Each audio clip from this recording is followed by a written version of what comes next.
let's put together some dungeon tiles for my D&D group so they have a playable battle map during their next session.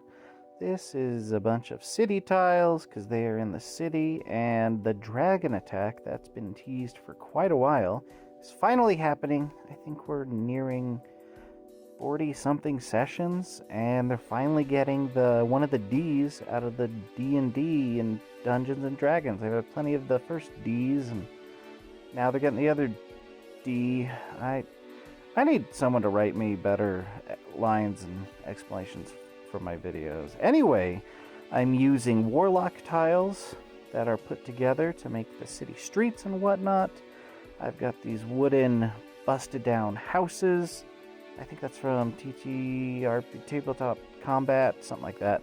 And then the little fire assets are from 1985 Games. That's the name of the company, and they just sell really high quality laminated D&D sized assets and houses, and I got some really neat on fire houses that are reduced to rubble, castle stuff. They have a bunch of different packs. I waited for a sale because their stuff can be a little pricey, but you get a lot of stuff. Like that box you see on the white thingamabob is just full of those cut out and placed on the map assets, and I'm finding they work really well with these tiles, and they can just sit underneath in a space there like you see there.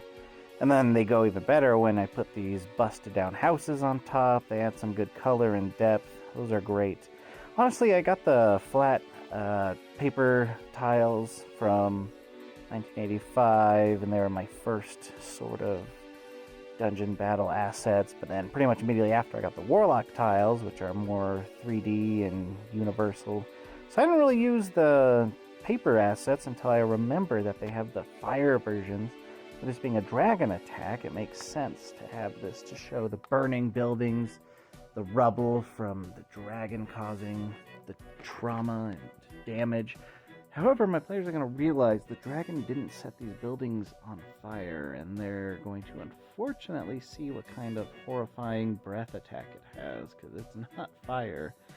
They're also going to notice that the dragon actually crawled out of the sewers. That big round hole up above there is where the dragon came out of. So it's not your typical red fire-breathing dragon. It's something a lot more different.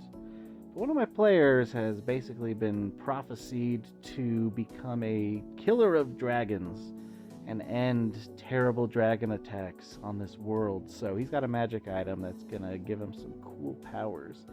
The dragons have been circling above, out of reach, but soon it will get closer, and he will have a shining moment. In fact, that little dwarf action figure there is going to be him, because it will increase his character size from about 1 inch tall to, 5 inches? So in-game, he basically becomes a giant and can grapple dragons. It's pretty sweet. I can't wait to see how he does.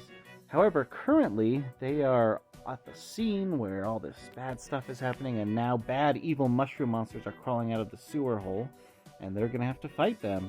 Stay tuned and see how it... Mushrooms and by things we Boom! Dragon vision. The battle has been great so far. The dragon's still circling above. Mushroom monsters are crawling out of the hole. And of course, one of my players blew the horn of Valhalla they've had for many sessions. So they summoned 11 Viking berserkers to aid them. The board's getting full, and it'll only be more full when the dragon and more enemies appear. Great session, good times.